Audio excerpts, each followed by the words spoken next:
이렇게 주님 앞에 나와 함께 예배를 드리게 되어 참 기쁩니다. 계속해서 우리 사사기 말씀을 보고 있는데 오늘 잠깐 주목해서 볼 말씀이 하나 있습니다. 1절에 돌라라는 사람이 사사로 이어집니다. 3절에 이어서 야일이라는 사사가 이어서 사사가 됩니다. 그런데 이 두 분에 대해서는 특별한 구체적인 사역 내용을 언급하지 않고 주님께서 딱 한 가지만 우리에게 보여주십니다. 돌라라는 사람이 사사로 부름받아 2절을 보세요. 이스라엘의 사사가 된 지 23년 만에 죽음의 3일에 장사되었더라. 야일이라는 분이 사사로 부름받아 어떤 사역을 했는지 나타나지 않습니다. 그런데 주님께서 한 가지 우리에게 주목하게 하시는 것이 있습니다. 5절을 보십시오. 야일이 죽음의 가문에 장사되었더라. 죽음의 장사되었더라가 반복됩니다. 돌라라는 사사가 귀한 사역을 했을 텐데 주님께서는 정작 돌라가 어떤 사역을 했는지는 우리에게 계시하지 않으셨고 한 가지만 보여주십니다. 그가 정말 탁월하고 위대한 사역을 했을 것인데 그가 죽음에 장사되었더라. 야일이라는 사람이 갈릴리 요단강 동편 길르앗 땅에서 귀한 사사의 삶을 살아갑니다. 그러나 그 내용을 주님께서 우리에게 보여주지 않으셨습니다. 한 가지만 계시하셨습니다. 죽음에 장사되었더라. 여러분, 지난날 돌라라는 사람이 있었고 지난날 야일이라는 사람이 있었고 위대하게 하나님 손에 붙들려서 사역을 했습니다. 정말 많은 사람들이 그들을 통하여 은혜를 입고 세워졌을 겁니다. 그런데 그들이 죽음에 장사되었었습니다. 잠시 후면 여러분, 나도 죽음에 장사되었더라가 될 것입니다. 지난날 돌라가 죽음에 장사되었더라. 지난날 야일이 그렇게 뛰어나고 탁월하고 건강하고 젊었지만 죽음에 장사되었더라. 내일 되면 여러분 앞에 있는 제가 죽음에 장사되었더라가 될 것입니다. 저는 오늘 말씀을 준비하면서 제가 여러분을 처음 만났던 순간들을 다 생각해 보았습니다. 한 분 한 분. 제가 한 분 한 분들을 언제 처음 만났던지 처음 만났던 순간들을 기억합니다. 저는 다 기억합니다. 권순조 전도사님을 이곳에 있는 사람들 중에 제가 제일 먼저 만났습니다. 그날이 토요일이었는데 제가 생생하게 기억합니다. 처음 만났던 순간, 배 장로님을 처음 만났던 순간, 조 권사님을 처음 만났던 순간, 우리 장로님 처음 만났던 순간, 제가 여기 와서 우리 이교영 장로님을 처음 만났던 순간들, 제가 얼굴을 다 기억합니다. 세월이 흘렀습니다. 그때랑 지금이랑 비교하면 많이 달라졌어요. 저도 마찬가지입니다. 그새 머리가 많이 빠졌고 지금 집에서 그럽니다. 빨리 지금 탈모 전문 병원을 가서 탈모 전문 병원을 가서 더 빠지기 전에 전문적인 치료를 받으라는 겁니다. 탈모 샴푸 그만 쓰고 그런 걸로 한계가 있으니까 그거는 보조제로 쓰고 빨리 더 빠지기 전에 이렇게 하라고 바뀌는 거예요. 제 몸도 체형도 달라지고 살이 안 찔 줄 알았는데 저도 살이 찌기 시작하고 우리의 고운빛이 달라지고 있다는 것을 제가 느낍니다. 제 자신을 보면서 여러분을 보면서 여러분이 얼마나 고왔던지를 제가 기억합니다. 그런데 우린 달라지고 있습니다. 여러분의 피부의 윤기가 얼마나 아름다웠는지 기억합니다. 그런데 우린 달라지고 있습니다. 몸의 기력이 제가 처음 여러분을 뵀을 때와 지금 우리가 서로 다르다는 것을 제가 느낍니다. 언젠가 우리 마지막 심장 박동 마지막 순간이 있고 마지막 호흡할 때가 있을 것입니다.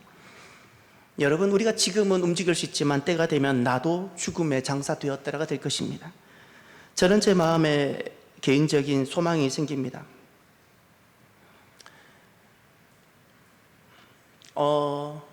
그 어떤 영성이나 신앙의 모습은 제가 참 존경하는 어떤 목사님이고 싶은데 그 모습, 겉모습, 겉으로 드러나는 영성과 이것은 제가 박조준 목사님을 많이 생각합니다.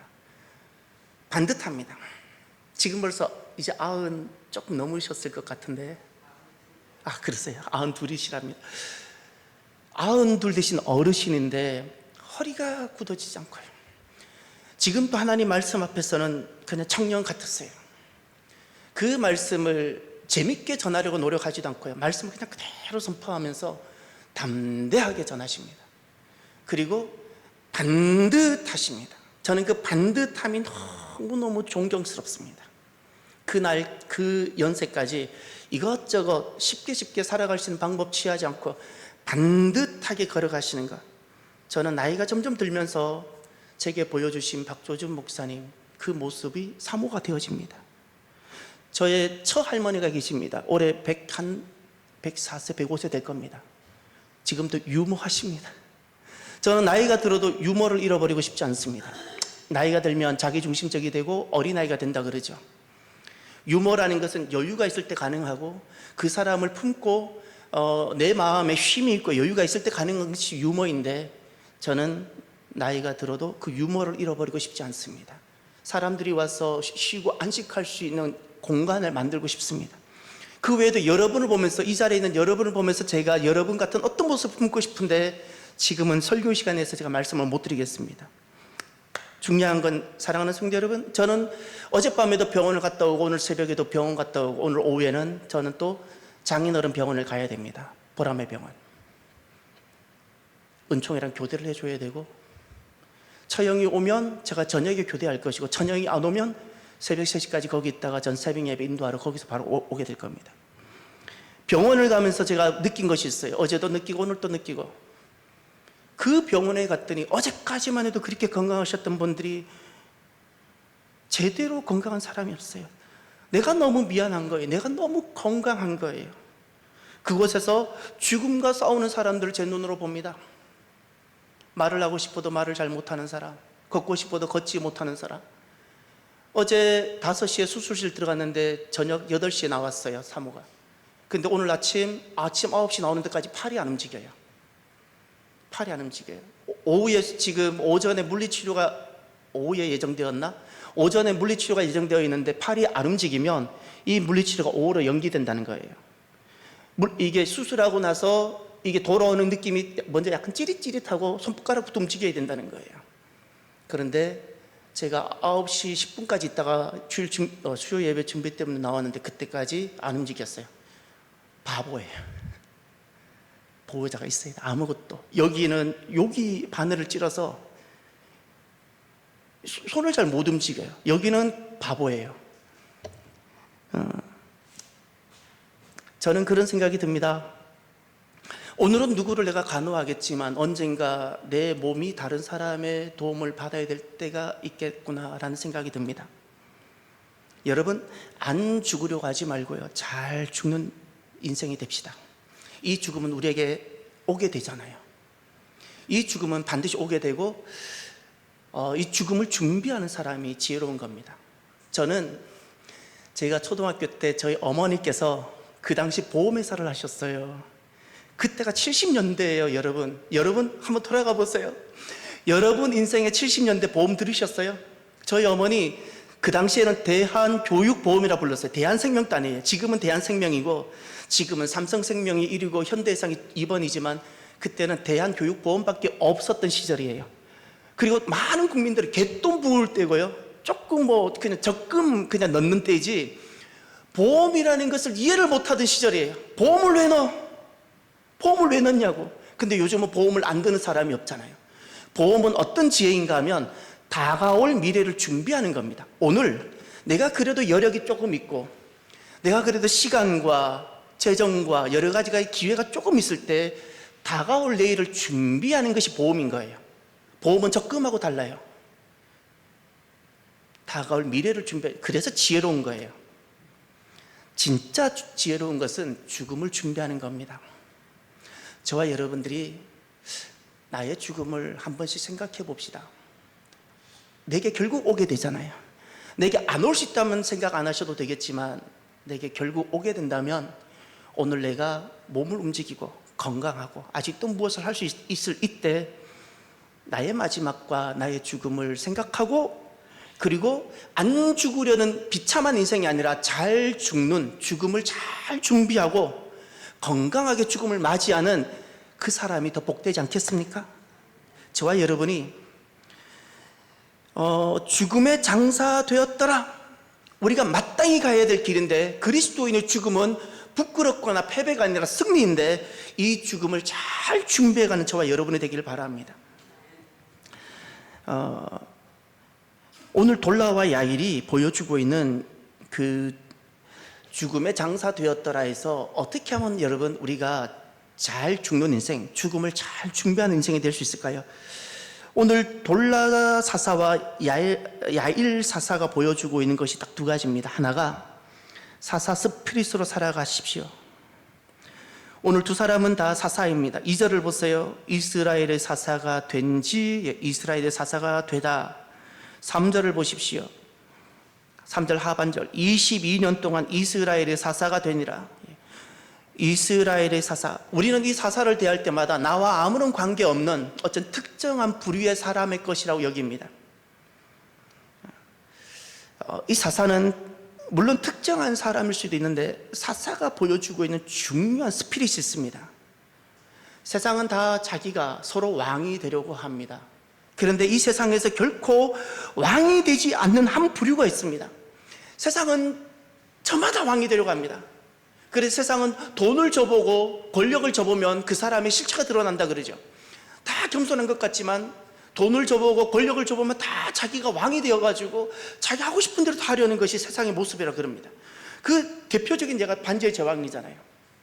그 구슬만 받으면 눈이 뒤집어지는 거예요. 구슬만 받으면 자기가 왕이 되고 구슬에 속 빠져버리는 거예요. 그것이 전형적인 우리들의 모습을 보여주고 있는 겁니다. 그런데 이 세상에서 결코 왕이 되지 않은 부류 그들이 있습니다. 그것이 구약의 이스라엘이고 신약의 에클레시아입니다. 하나님의 백성들입니다. 참된 하나님의 백성들은 결코 왕이 되지 않습니다. 왕이 되지 않은 채 하나님만을 왕으로 삼고 결코 왕이 되지 않는 그 길을 걸어가는 사람들을 사사라 부르는 겁니다. 사사 스피릿.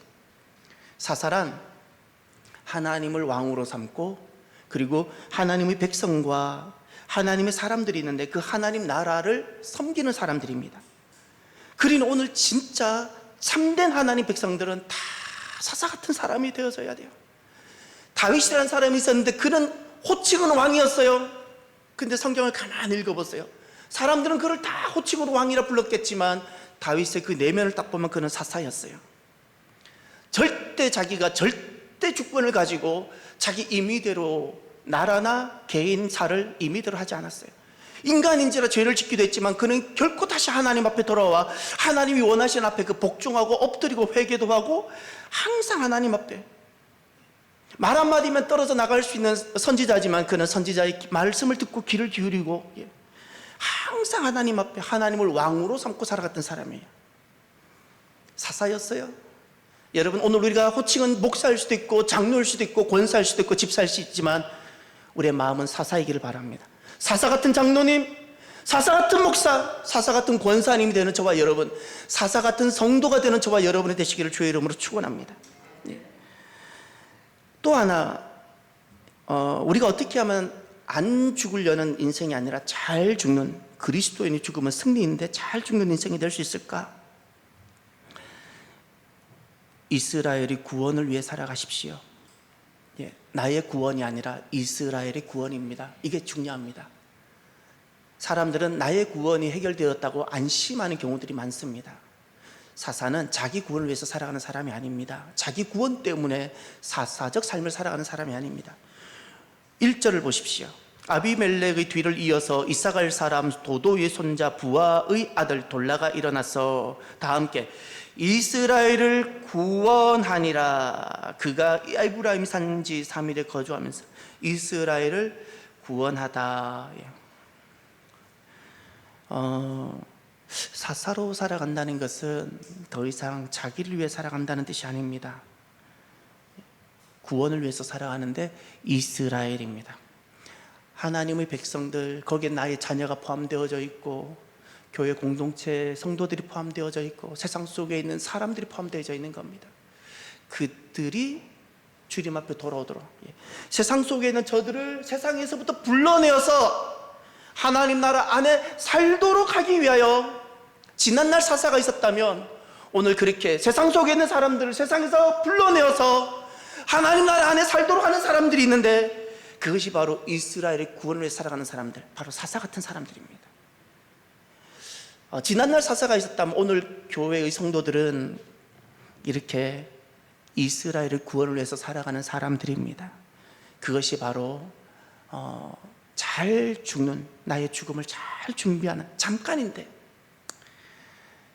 내가 오늘은 누군가를 돌보고 내가 오늘은 누군가의 장례를 한다면 내일이면 내가 그 자리에 있을 텐데, 제게는 장례를 부탁한 성도들도 있습니다. 지금 그는 우리 교회에 있지는 않습니다. 그런데 그분은 수지에 사는데, 목사님 나의 장례는 꼭 목사님 해주십시오. 오늘 내가 누군가의 장례를 치르겠지만 내일이면 내가 장례의 주인공이 될 수 있을 텐데, 잠깐 살아가는 동안, 여러분, 세상 사람들은 지혜로워서 보험이라는 걸 들죠. 무엇이 죽음을 잘 준비하는 것일까요? 구원입니다. 나의 구원, 너의 구원. 예. 세상 속에 있지만 그들을 다시금 세상 밖으로 불러내어서 하나님 앞에서 살도록 하는 것, 이렇게 살아가는 것이 우리가 잘 살고 잘 죽는 것입니다. 이렇게 살아가는 저와 여러분이 되기를 축복합니다. 그러면 오늘 말씀에서 이제 그 6절을 한번 가보시면 사사시대가 주는 슬픔이 하나 있습니다. 이 사사기가 보여주고 있는 가장 그 중심된 주제가 하나 있는데, 그 주제가 반복되고 있다는 사실입니다. 이것이 슬픔입니다. 이 슬픈 것은 아파서 슬픈 것이 아니고, 고통이 크기 때문에 슬픈 것이 아니라 어떤 것이 반복되고 있다는 겁니다. 여러분, 제가 6절을 읽을 테니까 어떤 것이 반복되고 있는가를 여러분이 말씀에서 한번 경청해 보십시오. 이스라엘 자손이 다시 여호와의 목전에 악을 행하여 바알들과 아스타롯과 아람의 신들과 시돈의 신들과 모압의 신들과 암몬 자손의 신들과 블레셋 사람들의 신들을 섬기고 여호와를 버리고 그를 섬기지 아니하므로. 사사시대가 주는 슬픔, 반복됨이 보입니까? 다시 악을 행하다. 다시. 사사시대 틀이 있었죠. 1번이 악입니다. 6절 그 악, 그리고 7절을 보십시오. 진노라는 단어가 보입니까? 하나님의 심판이죠. 진노. 그것이 우리에게 고난으로 다가옵니다. 우리가 악을 행하면 하나님은 진노하시고 심판하십니다. 그것이 하나님의 치료이기 때문에 그렇습니다. 그리고 10절에 가면 부르짖죠. 하나님을 우리가 찾습니다. 그러면 11장 1절에 하나님은 사사를 세워서 우리를 구원하십니다. 이것이 구원, 사람을 세웁니다. 그리고 마지막 5번째는 평강, 샬롬입니다. 이것이 사사기에 반복되고 있다는 것을 우리에게 보여주고 있습니다.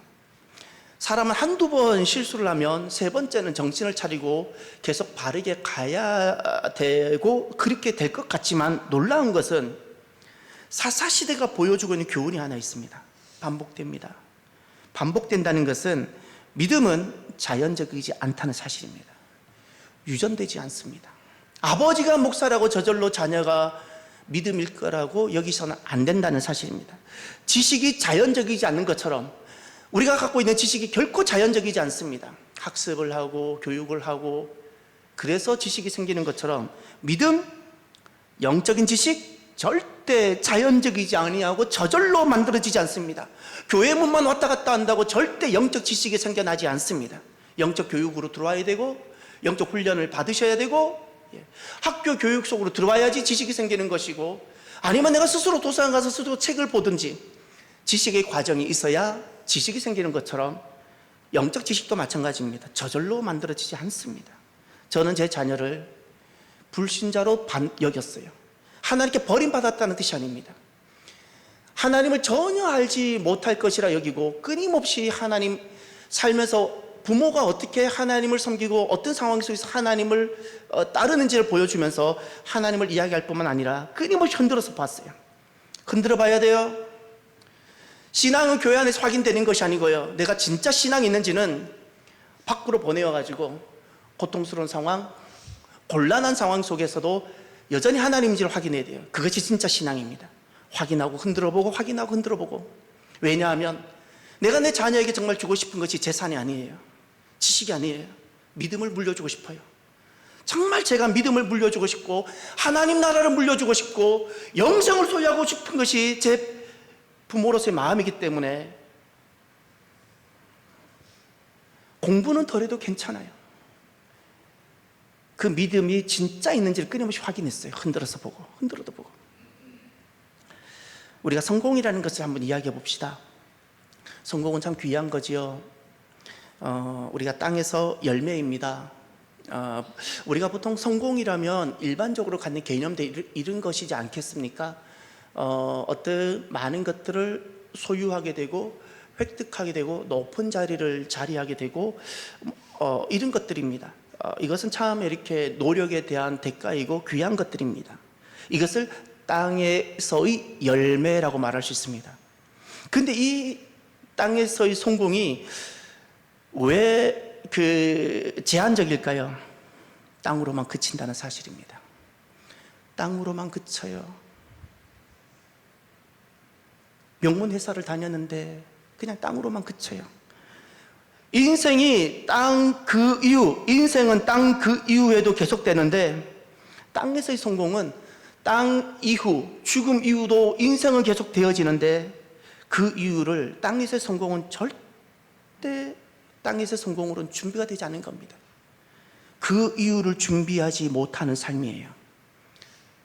그 이유가 전혀 준비가 되지 못하는 삶. 땅에서 우리가 여러 가지 것들을 좀 더 화려하게, 좀 더 많은 것들을, 좋은 것들을 누리는 것이 참 귀할 수 있습니다. 그러나 우리는 땅에서의 삶만이 아니라 그 이후의 삶이 있습니다. 믿습니까? 저는 그것을 너무나도 확실하게 믿어집니다.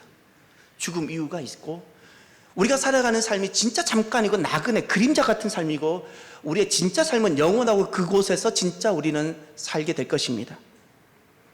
그러니 진짜 성공은 땅에서만 죽음 이후를, 그 이후를 준비하지 못하는 어떤 것이 아니라 땅에서 하늘을 연결시키는 것이 진짜 성공이 아니겠습니까? 땅에서 하늘로 이어지는 겁니다. 자녀들을 하늘로 이어지게 만드는 겁니다. 이것이 진짜 성공이 아니겠습니까?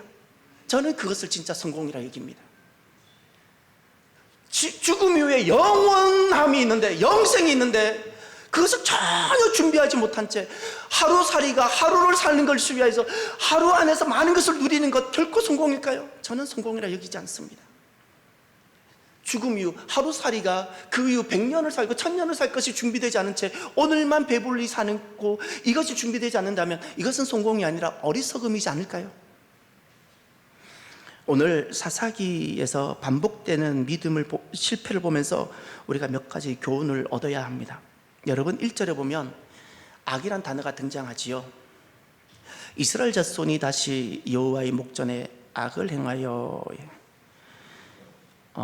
죄가 있고 악이 있습니다. 하나님은 죄인은 사랑하십니다. 죄인은 하나님은 끝까지 포기하지 않습니다.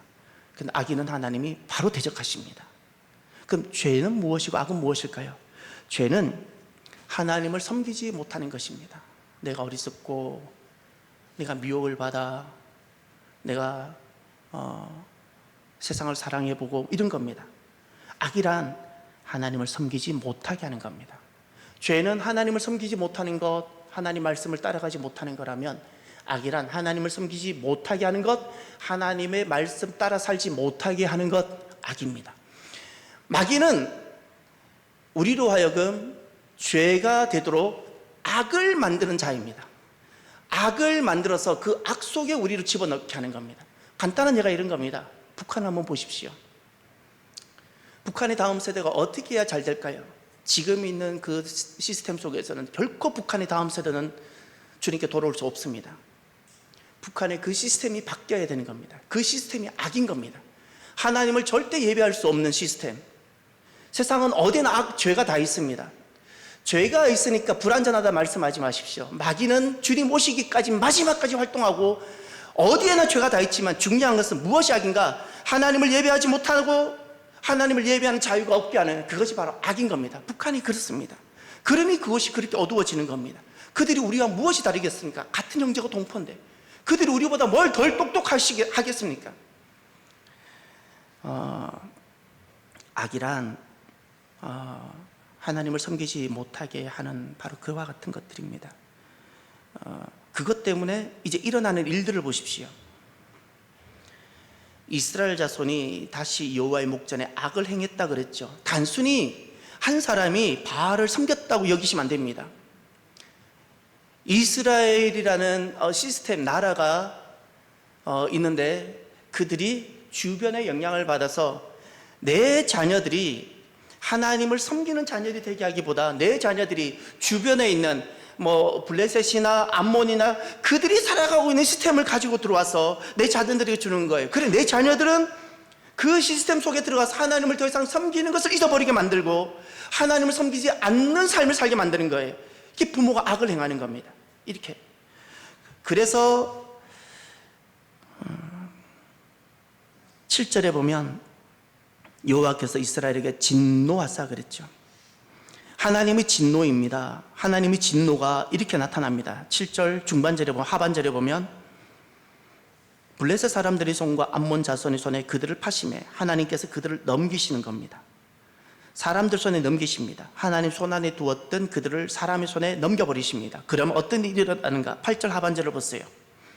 18해 동안 억압하였더니, 억압 바로 고난입니다. 고난과 고통이 시작됩니다. 그리고 9절을 보십시오. 하반절, 하나님의 진노가 시작되면 이렇게 됩니다. 이스라엘의 공고가 심하였더라. 공고, 삶의 무목적, 무기력, 허무함, 방황, 영적 방황을 말하는 겁니다. 이런 일들이 그 하나님의 심판, 진노로 이어지게 되는 겁니다. 그러면 하나님은 왜 이렇게 좀 따뜻하게 하시지, 왜 이렇게 어렵고 힘들게 그 심판하실까요? 하나님께서 우리에게 주시는 고난은 하나님의 치료입니다. 오늘 우리들이 몸이 아프면 의사에게 내 몸에 칼을 대어 주십시오, 내 배를 잘라서 위를 도려내 주십시오라고 우리가 의사에게 맡기죠. 왜 그렇게 의사에게 잔인한 것을 부탁하죠? 왜 의사는 항상 우리의 피를 봐야 되죠? 그것이 치료니까, 그것이 사는 거니까. 놀랍게도 하나님 백성들이 이렇게 죄와 악에 빠지면 하나님께서는 영적 수술의 칼을 드시고 그것이 우리에게 고난으로 다가옵니다. 그것을 통하여 우리를 치료하시고 우리가 돌아오게 만드는 겁니다. 돌아옴의 핵심이 바로 부르짖음입니다. 부르짖음. 그러면 끝으로 사랑하는 성도 여러분, 왜 이렇게 반복되는 실패가 있는지 그 실패의 원인들을 한번 다시 볼까요? 6절을 보십시오. 6절 하반절을 보십시오. 반복되는 실패의 원인입니다. 오늘 본문에서 계속해서 흐르고 있는 중요한 영적인 맥입니다. 블레셋 사람들의 신들을 섬기고 여호와를 버리고 그들을 섬기지 아니함으로, 섬기다, 버리다라는 동사가 보입니까? 이스라엘 사람들이, 이스라엘 백성이, 이스라엘 자손이 누구를 섬겼죠? 그리고 누구를 버렸죠? 누구를 섬기지 아니했죠? 10절을 보십시오. 하나님께서 영적인 수술을 통하여 고난을 주면 이스라엘 백성들이 돌아오게 됩니다. 회개하게 됩니다. 그래 부르짖게 되고 하나님을 찾게 됩니다. 그러니까 하나님께 돌아와 찾을 때 하는 고백을 보십시오. 10절, 이스라엘 자손이 여호와께 부르짖어 이르되 우리가 우리 하나님을 버리고 바알을 섬김으로 주께 범죄하였나이다. 버림과 섬김을 이야기하죠. 버릴 것을 버리지 말았어야 되는데 버렸고, 섬기지 말아야 될 것을 섬겼다고 고백하는 겁니다. 주님께서 무엇이라 말하는가를 보십시오. 주님께서 하시는 말씀 13절, 너희가 나를 버리고 다른 신들을 섬기나니. 또 버림과 섬김입니다. 버림과 섬김. 16절을 보십시오.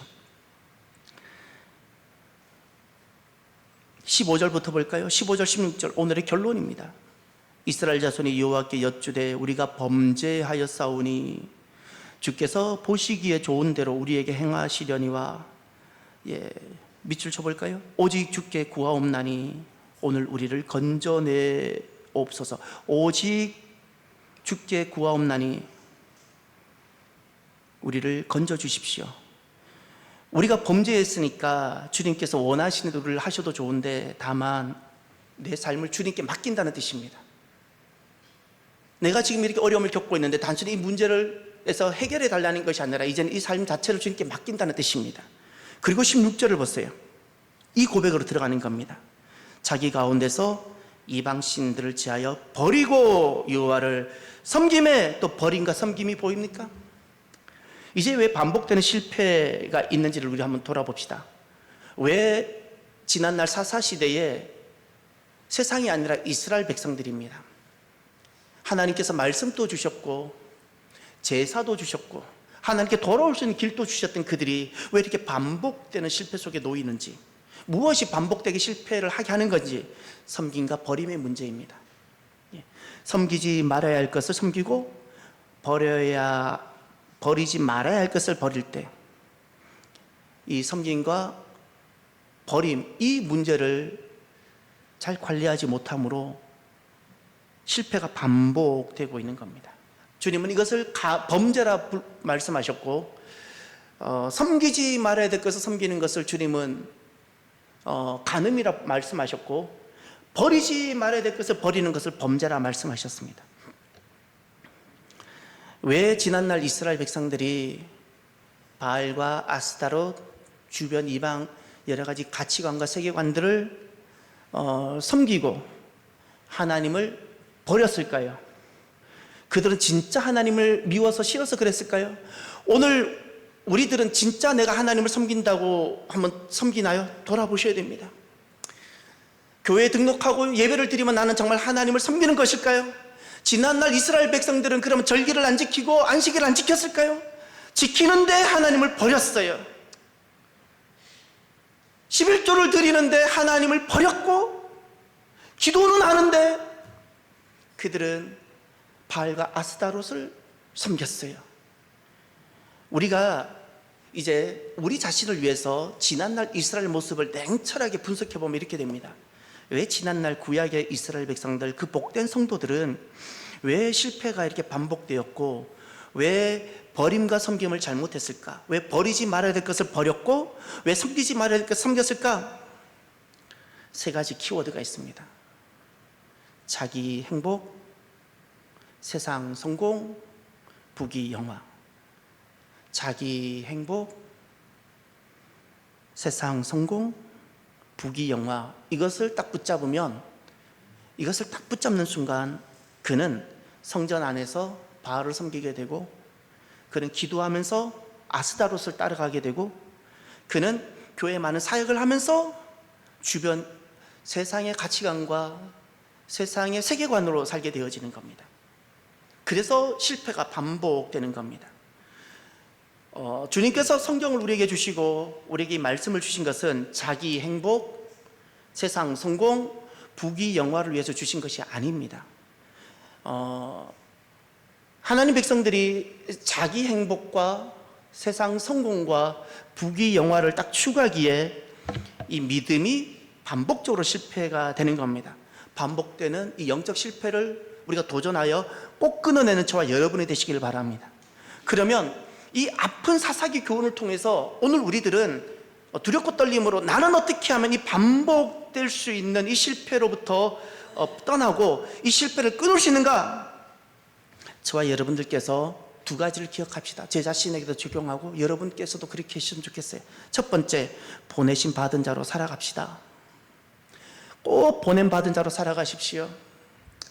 교회 생활은 주판을 튕겨가며 어디 가면 내가 좋을지, 어디 가면 내가 자녀를 잘 교육할지 주판을 튕겨가며 가는 것이 신앙생활이 아닙니다. 그건 종교생활입니다.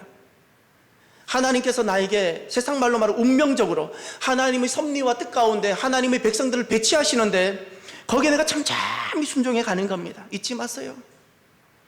눈에 보이는데 좋은 데로 가는 것이 결코 좋은 것이 아니고요, 하나님께서는 하나님 백성들을 배치해 가시는데, 그래서 하나님의 큰 구원을 이루어 가시는데 거기에 내가 보냄받은 자로 살아가는 거예요. 내가 원하는 신앙생활, 내가 원하는 종교생활이 아니라 하나님께서 원하시는 삶을 내가 살아가는 거예요. 여기에는 내가 자기 행복이 아니라, 여기에는 신앙이나 세상의 성공이 아니라, 여기에는 부귀영화가 아니에요. 성공이 아니라 여기에는 하나님의 목적이 자리하는 거예요. 하나님의 목적을 내가 어떻게 하면 이룰 수 있을까? 행복이 아니라 거룩이에요. 내 안에 끊임없이 일어나는 자기 행복을 추구하고 싶은 우리의 인생의 야망이 있는데 제게도 있고, 제가 이렇게 계속해서 반복하는 이유가, 제게 이 반복을 하지 아니하면요, 목사인 제게 얼마나 많은 좋은 기회들이 있는지 아세요, 여러분? 얼마나 제게 좋은 기회가 있는지 아세요? 끊임없이 제가 반복하는 이유가 제 자신에게 마침표를 찍고 싶어서 그래요. 내가 이 땅에 영원하면 그럴 텐데 아버지 나라가 있기 때문에 제가 마침표를 끊어보는 거예요. 거룩을 한번 가보고 싶은 거예요. 작지만 제가 이게 보냄받은 자로서의 살아가는 거예요. 너무나도 오늘날 많은 그리스도인들이 보냄받은 자로의 삶을 살아가지 않고요, 너무 주판을 많이 튕겨요. 주판을 튕기고 싶을 때 잠잠히 하나님 앞에 나와 한번 기도합시다. 기도하고 하나님께서 나를 어디로 보내시는지 하나님의 배치에 순종하면서요, 하나님의 큰 목적과 거룩을 이루어가는 귀한 성도가 되길 바랍니다.